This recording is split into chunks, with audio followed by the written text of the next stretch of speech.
இயேசுவுக்கு புகழ். கிறிஸ்து இயேசுவில் பிரியமானவர்களே, இன்றைய முதல் வாசகம் ஏசாயா புத்தகத்திலிருந்து உடன்படிக்கையினுடைய நினைவூட்டலை சொல்லுகின்றார்.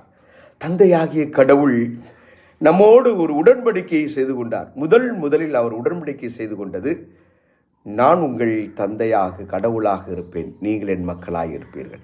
இன்றளவும் தன் உடன்படிக்கையை கடுகளவும் தந்தையாகிய கடவுள் குறைத்து கொள்ளவில்லை.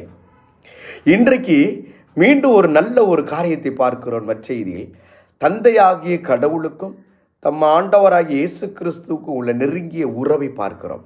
என்னோடு இருந்து தந்தை செயலாற்றுகிறார். தந்தை சொல்லுகின்றதை நற்செயல் நான் செய்கிறேன். தந்தையின் அன்பு செய்கிறார், நானும் அவரை அன்பு செய்கிறேன். நான் தீர்ப்பளிக்க எனக்கு அதிகாரத்தை தந்திருக்கிறார். நம்பிக்கை கொண்டோரை நான் உயிர்ப்பிப்பேன். எல்லாவற்றையும் விட என் தந்தையின் விருப்பத்தையே நான் நாடுகிறேன், என்னுடைய விருப்பம் அல்ல.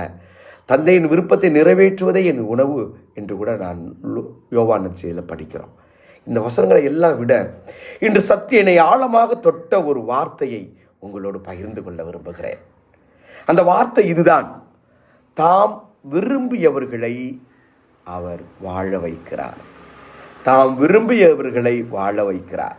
இப்போ என்னுடைய கேள்வி இதுதான்: இந்த தவக்காலத்தில் இயேசு விரும்பியபடி நான் வாழ்ந்திருக்கின்றேனா? தந்தையாகிய கடவுளின் விருப்பப்படி, அவருடைய சொற்படி, அவருடைய திருவுளப்படி ஒருத்தர் வாழ்ந்தார், அது இயேசு.